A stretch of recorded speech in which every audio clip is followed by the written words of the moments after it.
નમસ્કાર વિદ્યાર્થી મિત્રો, Shri Hasteshwar science school Ashra classes for science ધોરણ 12 ભૌતિક વિજ્ઞાન પ્રકરણ 1 આજનો આપણો ટોપિક છે ગાઉસના નિયમના ઉપયોગો. તો ગાઉસના નિયમનો ઉપયોગ સમજતા પહેલાં થોડુંક યાદ કરી લે. ગાઉસનો નિયમ શું લખાય કે ગાઉસનો નિયમ શું લખી શકાય? ફાઈ ઇઝ ઇક્વલ્સ ટુ સંકલન ઈ ડોટ ડીએ અથવા તો અહીંયા શું લખી શકાય? ઈ ડીએ કોસ થીટા અથવા તો ફાઈ ઇઝ ઇક્વલ્સ ટુ સૂત્ર શું થાય? સિગ્મા ક્યુ અપોન એપ્સિલોન 0. તો હવે ગાઉસના નિયમના ઉપયોગોના અંદર પહેલો ઉપયોગ શું આપેલો છે કે અનંત લંબાઈના શું છે? અનંત લંબાઈના સીધા સમાન રીતે વિદ્યુત ભારિત તારને લીધે વિદ્યુત ક્ષેત્ર ગણતરી કરવાની છે. તો અહીંયા વિચારી લો કે અનંત લંબાઈના સીધા સમાન રીતે વિદ્યુત ભારિત, એટલે સમાન રીતે વિદ્યુત ભારિત હું ધારી નાખું છું કે કેટલા વિદ્યુત ભારિત છે? ધન વિદ્યુત ભારિત છે. કયો વિદ્યુત ભારિત છે? ધન વિદ્યુત ભારિત છે. આ તારને લીધે હું શું ગણવાનું છે? મારે વિદ્યુત ક્ષેત્ર. તો આ તારને લીધે કેવી લંબાઈનો તાર છે? અનંત લંબાઈનો તાર છે, બરાબર. અનંત લંબાઈના તારના કારણે મારે શું ગણવાનું છે? સમાન રીતે વિતરિત થયેલો. તો વિદ્યુતભારની સતત વિતરણ છે અને રેખીય પર વિદ્યુતભારનું સતત વિતરણ છે, એટલે રેખીય વિદ્યુતભાર ઘનતા આવે એટલી વસ્તુ ધ્યાન રાખવાની. ચલો, હવે આ તારના લીધે વિદ્યુત ક્ષેત્ર ગણવું છે. તો હું એવું વિચારી લઉં કે આ તારથી આર જેટલા અંતરે આવેલા, કેટલા અંતરે? આર જેટલા અંતરે આવેલા ઘણા બધા બિંદુઓ, ધારો કે અહીંયા બિંદુ કયું લીધું? પી. એ જ રીતે એક બિંદુ લઈ લઉં છું ક્યુ. આ બધા બિંદુએ બધા જ કેટલા અંતરે આવેલા હશે? આર અંતરે આવેલા હશે. તારથી સમાન અંતરે છે, એટલે વિદ્યુત ક્ષેત્ર પણ કેવું મળતું હશે? સરખું મળતું હશે, એવું હું વિચારી લઉં છું, બરાબર. તો આ સમાન વિદ્યુત ભારિત વિતરણના કારણે આર જેટલા અંતરે આવેલા ઘણા બધા બિંદુઓ પી ક્યુ આવી આગળ આર અંતરે આર પણ આવેલો હશે, આર અંતરે એસ પણ આવેલો હશે, એવા બધા બિંદુઓએ વિદ્યુત ક્ષેત્રનું મૂલ્ય કેવું હશે? સરખું. તો આવા બધા બિંદુઓને ભેગા કરીને પીની સામે હું શું કરી નાખું? આર અંતરે બીજો પી ડેશ, ક્યુની સામે આર અંતરે ક્યુ ડેશ. આ બધા બિંદુએ આવી રીતના જોઈ લઈએ. પીની સામે આર અંતરે કેટલા? પી ડેશ. ક્યુની સામે આર અંતરે કેટલા? ક્યુ ડેશ. આ બધા બિંદુએ વિદ્યુત ક્ષેત્રનું મૂલ્ય કેવું મળશે? સરખું, કારણ કે તારથી આર અંતરે દરેકનું છે. અહીંયા કયો? પી ડેશ, અહીંયા ક્યુ ડેશ, એ જ રીતે આર ડેશ, એસ ડેશ, એવું વિચારી શકાય. તો હું શું ધારી નાખું છું કે આવા બધા બિંદુઓને ભેગા કરી શું કરું છું? એક પી છે, ક્યુ છે, આર છે, અહીંયા પણ પી છે, પી ડેશ છે, ક્યુ ડેશ. આ બધા બિંદુઓને ભેગા કરી હું શું દોરીશ? એક નળાકાર દોરી નાખું છું. શું દોર્યું? નળાકાર, કે જેની લંબાઈ મેં લઈ લીધી પહેલાં અનંત લંબાઈનો, તો મેં કેટલી લંબાઈ ફિક્સ કરી નાખી? એલ લંબાઈનો તાર. હવે આ જે છે એ શું થવાનું? આર ત્રિજ્યાનો નળાકાર લઈ લો. કેટલી ત્રિજ્યાનો મેં નળાકાર લીધો? 8 ત્રિજ્યાના નળાકારના પૃષ્ઠ પરના બિંદુઓ કયા કયા? પી ક્યુ, એ જ રીતે P dash, Q dash, R અંતરે બધા રહેલા છે. તેના પરના વિદ્યુત ક્ષેત્રનું મૂલ્ય કેવા થતા હશે? સરખા. આપણે લખવું હોય તો લખી શકાય કે શું લખી શકાય? શું મુદ્દો લખી શકાય? આકૃતિમાં દર્શાવ્યા પ્રમાણે શું લખી શકાય? આકૃતિમાં દર્શાવ્યા પ્રમાણે અનંત લંબાઈના સમાન વિદ્યુત ભારિત તારથી કેટલા અંતરે? આર અંતરે આવેલા બિંદુઓ કયા કયા? પીની સામે પી ડેશ, ક્યુની સામે ક્યુ ડેશ આગળ વિદ્યુત ક્ષેત્ર સમાન હોવાથી મેં કેટલી લંબાઈનું શું વિચાર્યું? મેં આ બધા વિદ્યુત ક્ષેત્રના મૂલ્ય કેવા છે? સમાન હોવાથી આ બધા બિંદુઓને ભેગા કરી એ લંબાઈ અને આર જેટલું આડછેદની ત્રિજ્યા ધરાવતા નળાકારને તૈયાર કરતા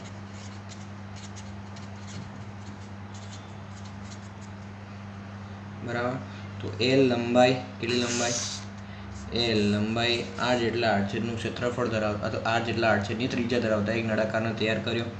તો હવે એ નળાકારના આજુબાજુના દરેક ભાગ પર ચાલો પહેલાં તૈયાર કરતા હવે એની સપાટી પર ફ્લક્સ ગણીએ, એટલે કે પૃષ્ઠ પર ફ્લક્સ. તો પૃષ્ઠ એટલે ક્યાં આગળ, કયા બિંદુ આગળ? પી બિંદુ, ક્યુ બિંદુ, પી ડેશ, ક્યુ ડેશ એ આગળ ફ્લક્સ.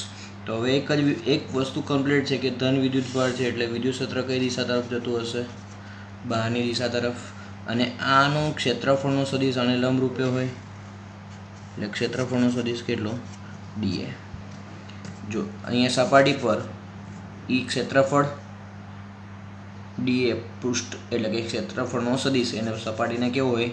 ક્ષેત્રફળનો સદિશ સપાટીને કેવો હશે? લંબરૂપે. અહીંયા ધનમાંથી વિદ્યુત ક્ષેત્રની દિશા ક્યાં જાય? બહાર. ચલો અહીંયા પણ ગણવું હોય તો અહીંયા વિદ્યુત ક્ષેત્ર ક્યાં જશે? બહાર. આડછેદનું ક્ષેત્રફળ અને લંબરૂપે આ રીતે હશે, અને લંબરૂપે આડછેદનું ક્ષેત્રફળ. એ જ રીતે અહીંયા વિદ્યુત ક્ષેત્ર ઉપર તરફ જાય, આડછેદનું ક્ષેત્રફળ લંબરૂપે ડીએ. બરાબર. તો આ બધા વસ્તુને ભેગા કરતા ચલો હવે આગળનું લખાણ લખીએ. શું લખાશે?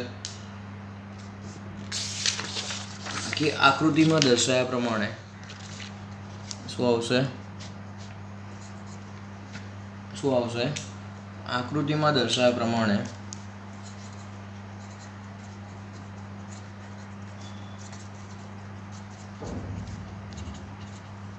કેટલી લંબાઈ? એ લંબાઈ અને આર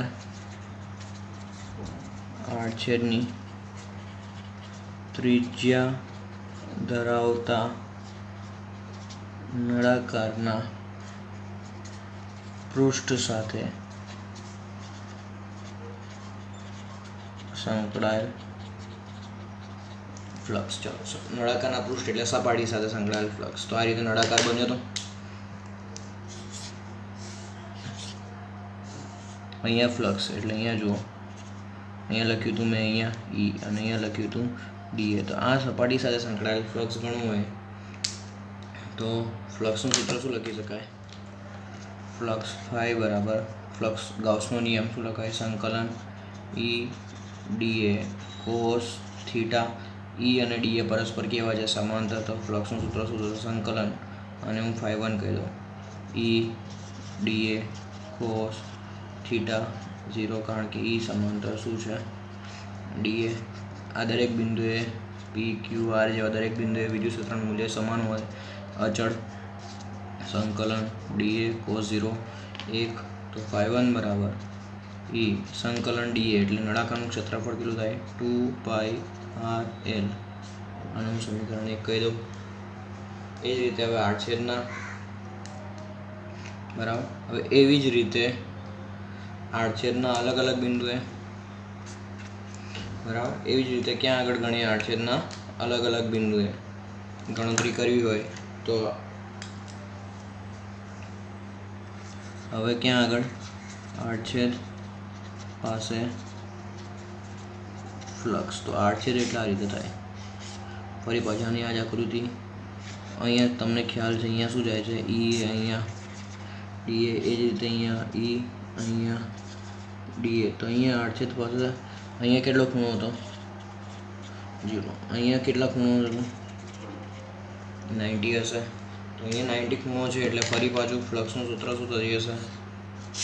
ફ્લક્સનું સૂત્ર શું લખાય? ફાઈ ઇઝ ઇક્વલ્સ ટુ અહીંયા φ2 કહી દો ઇઝ ઇક્વલ્સ ટુ સંકલન ઈ ડીએ કોસ થીટા એટલે કેટલા? 90. φ2 0 અને φ3 પણ કેટલો થશે? 0 થશે. આ કઈ બાજુ? ડાબી બાજુ. આ કઈ બાજુ? જમણી બાજુ. φ3 ગણી નાખીએ જમણી બાજુ. φ3 બરાબર સંકલન ઈ ડીએ કોસ અહીંયા પણ 90 અહીંયા પણ 90 એટલે φ3 બરાબર કેટલો થશે? 0 થશે. તો કુલ ફ્લક્સ ગણવું હોય તો હવે કઈ ફ્લક્સની ગણતરી કરીએ? કુલ ફ્લક્સ. તો φ ઇઝ ઇક્વલ્સ ટુ કેટલા થશે? φ1 પ્લસ φ2 પ્લસ φ3. φ1 કેટલા? ઈ ઇન્ટુ 2πrl. φ2 કેટલા? 0. φ3 પણ 0. બરાબર. હવે ગાઉસના નિયમ પ્રમાણે જો આગળ લખો તો ફાઈ ઇઝ ઇક્વલ્સ ટુ આટલે સુધી લખ્યું E2πRL. ગાઉસના નિયમ પ્રમાણે ફાઈનું સૂત્ર શું થાય? Q/ε0. હજુ મારે લખવું હોય તો અહીંયા વિદ્યુત ભારનું સતત વિતરણ કઈ રીતે છે? લંબાઈ છે એટલે રેખીય હોવાથી લેમડા ઇઝ ઇક્વલ્સ ટુ શું થાય? Q/L. અને ક્યુની જગ્યાએ હું શું લખી શકું? લેમડા લખી શકાય. તો અહીંયા ક્યુની જગ્યાએ હું શું લખીશ? ક્યુની જગ્યાએ શું લખી શકાય? Lambda L/ε0 is equals two E2πRL. L cancel. તો E બરાબર કેટલા થઈ જશે? લેમડા અપોન E બરાબર કેટલા થઈ જશે? Lambda upon 2πε0r. શું લખાશે? Lambda upon 2πε0r. હજુ મારે ગણતરી કરવી હોય તો આના અંદર શું લખી શકાય? શું કરીશ? અહીંયા કેના પદમાં મારે લાવવું છે તો કેના પદમાં લાવવા માટે શું કરતા? જમણી બાજુ 2 વડે ગુણતા અને ભાગતા. તો અહીંયા શું થઈ જશે? આ એક સૂત્ર તો થયું જ મોસ્ટ ટાઈમ. ત્યાં ધ્યાન રાખવાનું. અમુક વાર કેના પદમાં બી કન્વર્ટ કરવાનું કે તો અહીંયા ધ્યાન રાખવાનું. E બરાબર 2 લેમડા અપોન 2 વડે ગુણ્યા 2 વડે ભાગો એટલે 4πε0r. અને આપણને ખબર છે અહીંયા 1/4πε0 એટલે શું કહેવાય? કે અહીંયા લખીશ 2k લેમડા અપોન r. કારણ શું લખાશે? k ઇઝ ઇક્વલ્સ ટુ કેટલા?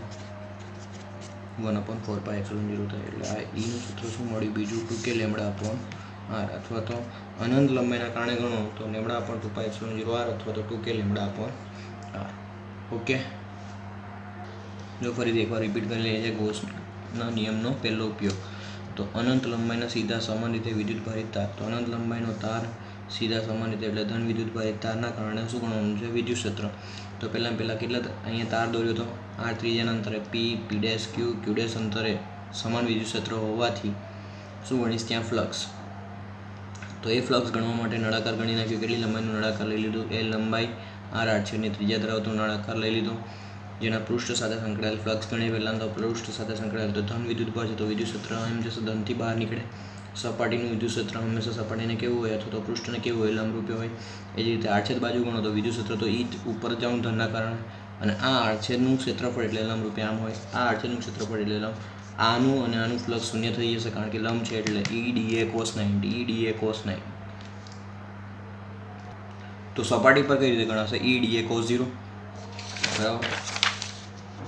E સંકલન DA. નળાકારનું ક્ષેત્રફળ શું થાય? 2πRL. ડાબી બાજુ અને જમણી બાજુ ફ્લક્સ શૂન્ય થઈ જશે કારણ કે ખૂણો કેટલો થવાનો? 90 એટલે cos 90 0 એટલે cos 90 0ના કારણે ફ્લક્સ કેટલું થશે? 0. તો કુલ ફ્લક્સ ગણવું હોય તો ∅1 + ∅2 + ∅3. ∅1 કેટલા મળ્યા? E × 2πRL. ∅2 0, ∅3 0.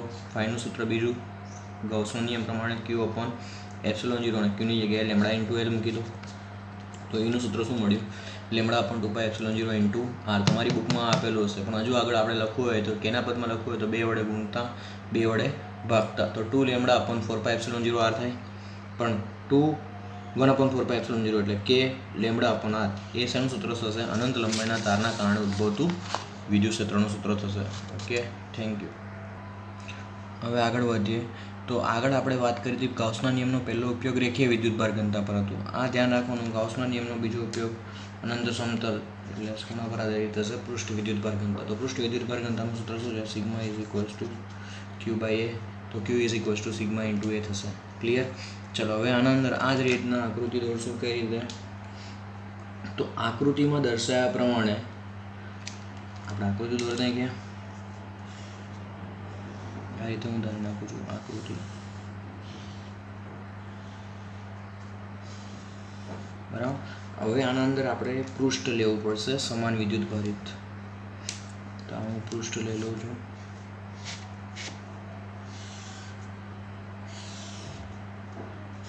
કેવું લઈશ?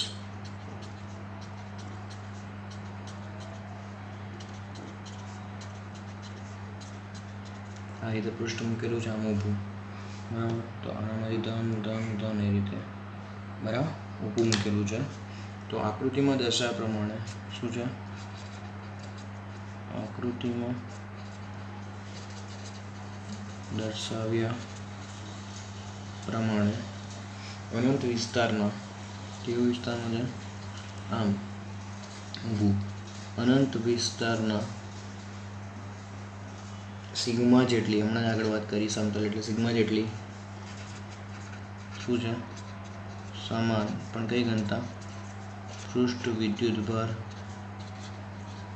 ઘનતા ધરાવતા કેવા સમતલ? આખું સમતલ છે ABCD, ABCD અવાહક સમતલના લીધે સમતલથી કેટલા અંતર આ લોકો કહે છે? R જેટલા અંતરે શું શોધવું છે? વિદ્યુત ક્ષેત્રની તીવ્રતા શોધવી છે. સમતલથી લંબરૂપે R અંતર, એટલે અહીંયા આ રીતે સમતલથી લંબરૂપે, આ સમતલથી લંબરૂપે કેટલા અંતરે? R. તો એ જ રીતે પાછળના ભાગમાં પણ કેટલા અંતરે હશે? R અંતરે. અહીંયા આપણે ધારી લઈએ કેટલી ત્રિજ્યાનો આર્ટ છે, તો આગળ વિચાર્યું તો એ જ રીતે. તો હવે આ વસ્તુ ક્લિયર છે કે કેટલી આડછેદનું ક્ષેત્રફળ કેપિટલ A, અને આડછેદનું ક્ષેત્રફળ એ લખી નાખીએ. આડછેદનું કેટલું છે? કેપિટલ A છે, બરાબર. તો હવે અહીંયાથી ક્લિયર છે કે ધન વિદ્યુતભાર છે, તો વિદ્યુત ક્ષેત્ર રેખાઓ આમ જશે અને આ બાજુ આમ જશે. ચાલો, હવે અહીંયા ક્ષેત્રફળનું સદિશ પૃષ્ઠને લંબરૂપે એટલે કેટલો? D. અહીંયા પણ ક્ષેત્રફળનું સદિશ પૃષ્ઠને લંબરૂપે એટલે D. અહીંયા ઉપરના ભાગમાં શૂન્ય થશે, ઉપર નીચેના ભાગમાં, કારણ કે E અને આનું ક્ષેત્રફળનું સદિશ આમ થાય, એટલે આપણને ક્લિયર છે. તો હવે અહીંયા ગણવા જઈશું તો શું લખાશે? કયા નિયમ પ્રમાણે? કયા નિયમ પ્રમાણે? ગાઉસના નિયમ પ્રમાણે. કયા નિયમ પ્રમાણે લખાશે?